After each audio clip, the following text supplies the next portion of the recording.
اعوذ باللہ من الشیطان الرجیم بسم اللہ الرحمن الرحیم۔ میرے عزیز ناظرین، آج میں آپ کو ایک ایسا نوری اور جلالی عمل بتانے جا رہا ہوں جو صرف ان لوگوں کے لیے ہے جو کسی ناجائز، حرام یا ظلم پر مبنی رشتے کو ختم کرنا چاہتے ہیں۔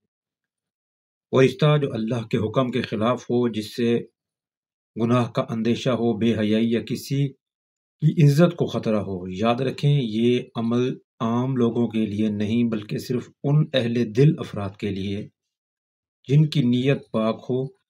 سب سے پہلے جمعہ کی رات کے بعد نماز عشاء وضو کر کے کسی پرسکون جگہ پر بیٹھنا ہوگا جہاں کوئی شور، کوئی خلل نہ ہو۔ 7 دن تک مسلسل روزانہ رات کے وقت 313 مرتبہ سورہ توبہ کی آیت نمبر 37 پڑھنی ہے۔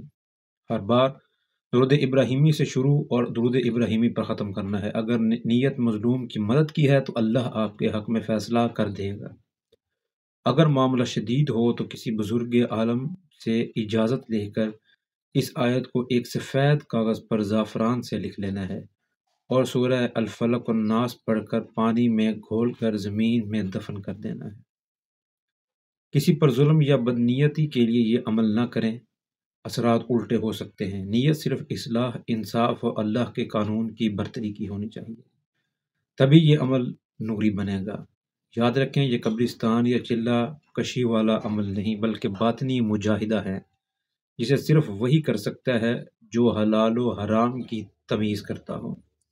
اللہ تعالیٰ ہر اس رشتے کو ختم کر دیتے ہیں جو اس کی نافرمانی میں ہو، اور مظلوم کو انشاءاللہ نجات دیں گے، آمین۔ تمام ان بہن بھائیوں سے گزارش ہے جو ویڈیو دیکھ رہے ہیں، ان لوگوں تک، ان بہن بھائیوں تک ہمارا پیغام ضرور پہنچائیں جو کسی ظلم، کسی زیادتی یا کسی بربریت کا شکار ہیں۔